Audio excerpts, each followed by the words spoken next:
परेशान मैं ही नहीं, मेरे पूरे फैमिली परेशान है।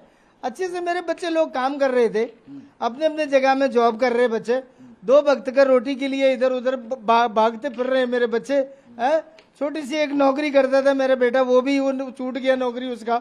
अभी हम खाने पीने के लिए भी परेशान है यहाँ पर। मेरे बेटे की या मेरे बच्चों की क्या गलती था इसमें है?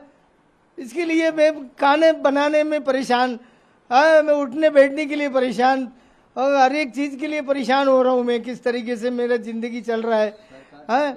अब मैं सरकार से क्या कहूँ? मैं सरकार से, मेरे को सरकार ने जो कुछ मैं इस दुनिया में रह रहा हूँ हिंदुस्तान में, मैं बड़ा खुशी से रह रहा था।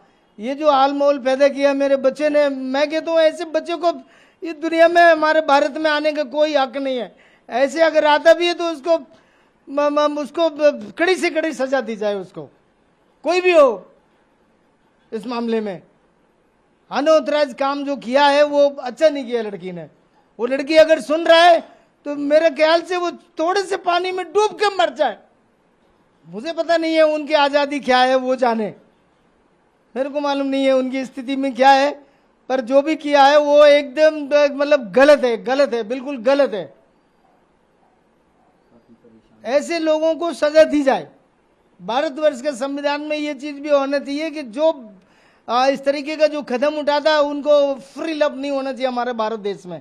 हमारा भारत देश ऋषियों का देश है, हमारा भारत देश बहुत पूजनीय देश है, हमारा भारत इतने सम्मानित देश है कि हमारे भारत वाले लोग पत्थरों को भी आदर करते हैं, उनको भी भगवान मानते हैं, उनके सामने भी साष्टांग प्रणाम करते हैं। इतना आदर योग हमारा भारत देश है।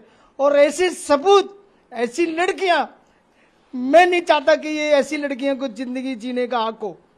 नो, ऐसी लड़कियों को कोई जीवन जीने का हक नहीं है। इनको तुरंत दंड स्पॉट किया जाए इनको। मैं गुस्से में नहीं बोल रहा हूं, मैं अपने भारत का नागरिक होने के कारण से बोल रहा हूं। मैं, मुझे इस मामले में क्रोध आ रहा है कि कोई कल तक ये बच्ची मेरी थी, अब मेरी बच्ची नहीं है, हमारे देश का सवाल है ये मेरे देश के लिए बहुत अच्छी बात नहीं है। मैं एक बदनसीब बाप हूं। मैं, मेरे साथ जो हुआ है वो लड़की ने किया है। वो लड़की को इस दुनिया में जीने के लिए, इस भारत में कदम रखने का कोई हक नहीं है। उसको अपने बच्चों को लेने के लिए उसका कोई हक नहीं है। उसको बच्चों को छूने भी मत देना। मैं यही भारत सरकार से मैं माफी चाहता हूँ। मैं उनसे यही गुजारिश करता हूँ कि उसके जो 2 बच्चे उसको छूने भी नहीं दिए जाए। हमारे जो बेटे हैं, हमारे बच्चे हैं, वो उसको पाल लेंगे। हम एक रोटी में, हम आधी रोटी से भी आधी खा लेंगे, पर उन दोनों बच्चों की परवरिश हम करना चाहते हैं। मैंने जो कहना था मैंने कह दिया। वो लड़की को कोई जीने का हक नहीं है उसको, और वो वापस भी नहीं आए इधर। अच्छा है, मैं भारत सरकार से यही मैं निवेदन करता हूँ, करबद्ध निवेदन करता हूँ, हाथ जोड़ करके उस बेटी को इधर आने से अपने एकदम कड़ी सुरक्षा में लिया जाए। उसने इस तरीके का कदम उठाया ताकि आने वाली पीढ़ी, आने वाले भविष्य में कोई भी बेटी या बेटा इस तरीके का कदम नहीं उठाने पाए। बहुत बड़ी शर्मसार वाली बात है, हमारे लिए तो डूब मरने की बात है। हम क्या कर रहे हैं? हम हमारे पीछे बच्चे, हम मर भी नहीं सकते हम लोग हैं।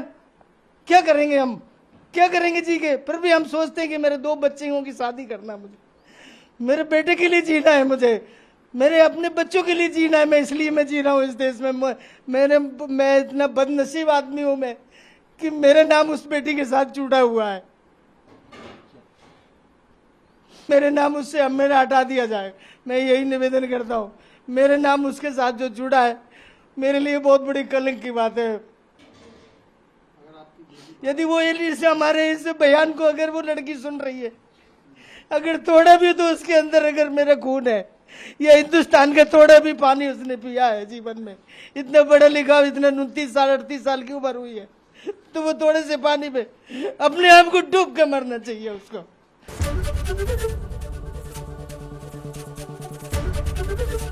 एबीपी गंगा, खबर आपकी, जुबान आपकी।